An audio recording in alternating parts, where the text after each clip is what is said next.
Self-guided visitor exhibition, City Hall, created to showcase the memorabilia collection within the building's original architecture. Portraits, artefacts and other civic treasures illustrate how Belfast has developed and grown. And it explores 6 key themes: city growth and governance, city at work and play, city speech and city streets. City commemorates the reflection space and the city celebrates. And there's 16 rooms here to get round, folks. And this is very good. This is what Belfast actually has needed for some considerable time. And all sorts of bits and pieces here. There's the City Hall as it was being built.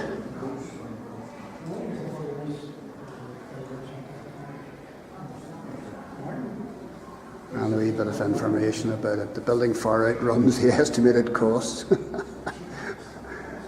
Completed in 1906.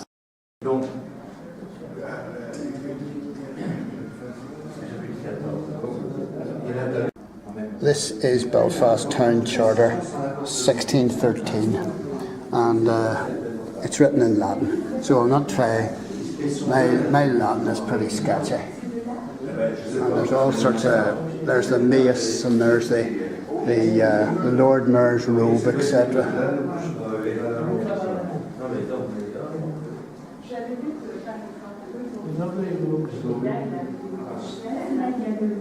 There's various council dignitaries there.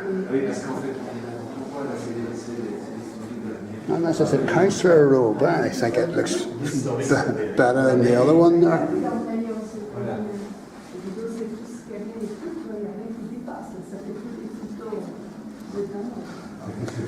And this is the Belfast City Charter of 1888. You can come down here and try on the robes. It's quite funny.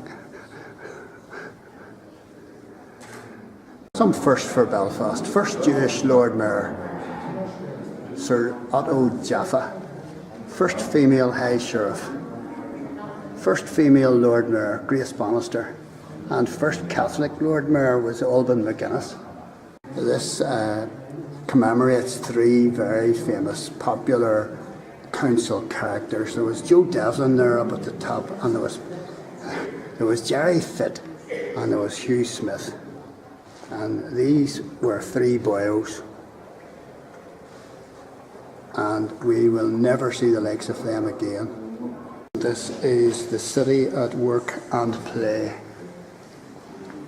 By 1910, Belfast could boast the world's largest linen mills, rope mills, tobacco factory, aerated water factory, tea machinery factory, tea manufacturing and distributing, single shipyard and dry dock. There's the Titanic model. And it's to scale. What is it? Titanic model is the work of father and son Ronnie and David Hope, who built the model in their home in Whitehead, presented to the City Hall by the Ulster Titanic Society. Isn't that super? That's brilliant. I love models.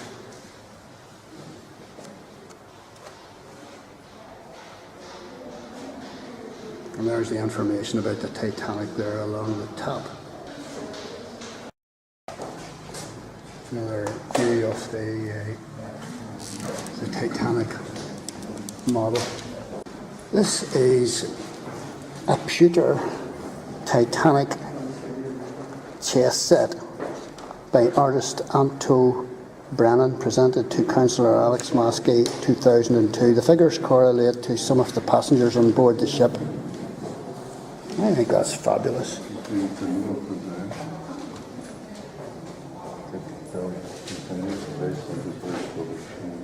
This plaque was actually on board the Titanic. This sideboard was destined for the Titanic, but somehow didn't make it on board. And the Titanic table, captain's table, is in the Harbour Commissioner's office. So this is another piece of furniture that never made the Titanic. And this room here reflects on the language used in Belfast. English, Irish or Gaelic. And the modern day colloquialisms that we all use. It's bucketing, losing the bab. Her head's full of sweet mice. This is quite funny. Belfast pronunciation. The clipped vowels of Belfast English make the accent very different from standard English or even English spoken in the south of Ireland, though it is closer to the Ulster, the Scots English.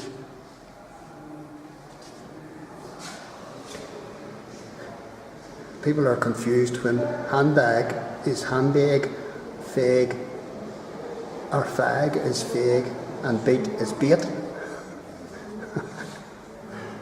And here's some Belfast idioms that you might enjoy.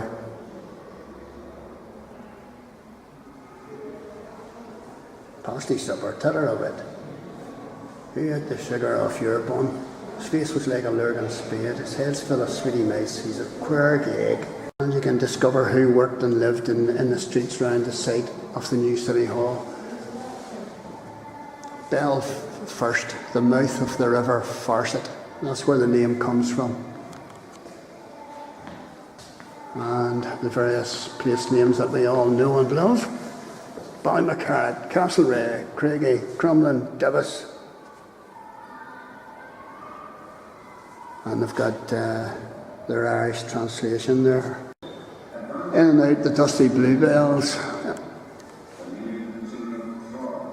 Children at play. Here's somewhere for you to do your hopscotch. And there's a catapult. That was more my scene. Skipping rope. So a lot of history in here. And I'll just turn round. I was talking about the American independence and the French Revolution inspire Irish nationalism. Yes, well, that was true.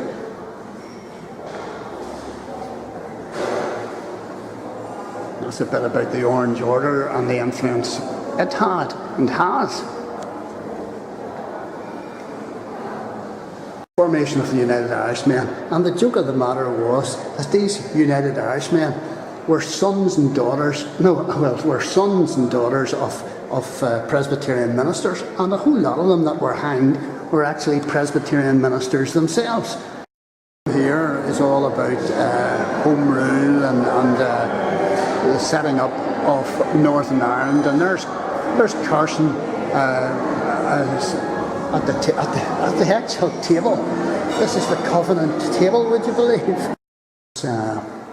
Room here, catalogues, in photographs, the contribution of Ulster volunteers in World War I and Irish volunteers in World War I, because both sides, Protestant and Catholic, fought side by side.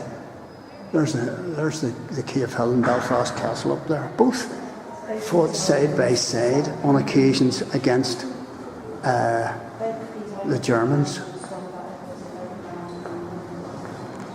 State opening of Parliament in 1921, the Northern Ireland Parliament.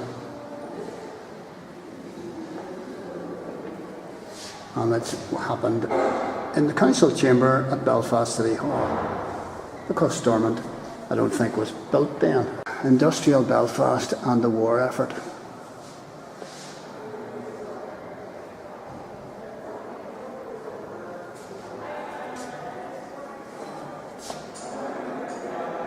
Belfast was a leading arms manufacturing city. Shipbuilding, aircraft. You can read that down for yourself. There's a telescope from the Toccoa that James McGuinness sank, and he won the Victoria Cross for his trouble. And there's Sunderland flying boat production at Shorts. It's just a pity that not even one Sunderland, not even one Catalina remains in Northern Ireland. This is Belfast and the Blitz. Blitz shrapnel. This iron spike is believed to have come from an incendiary device, and that's a nasty piece of work. And Belfast, you will not believe this, but Belfast was the second most heavily bombed city in the entire UK after London. Almost 1,000 people were killed on one night. And there's a big picture commemorating the US troops arriving in Belfast. And in a period of time there were tens of thousands of American soldiers based all over Northern Ireland.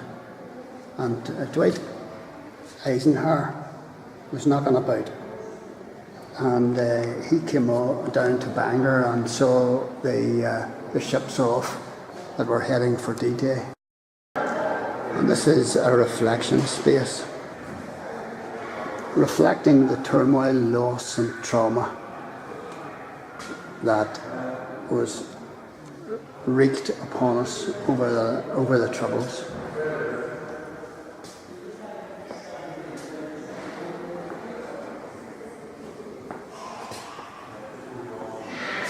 We never ever heard my mother ever sing again.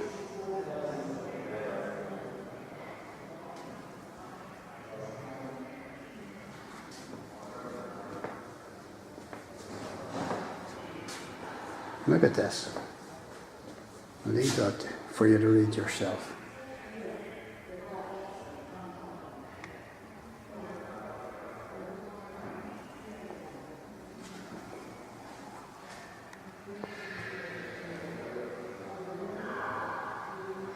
My goodness.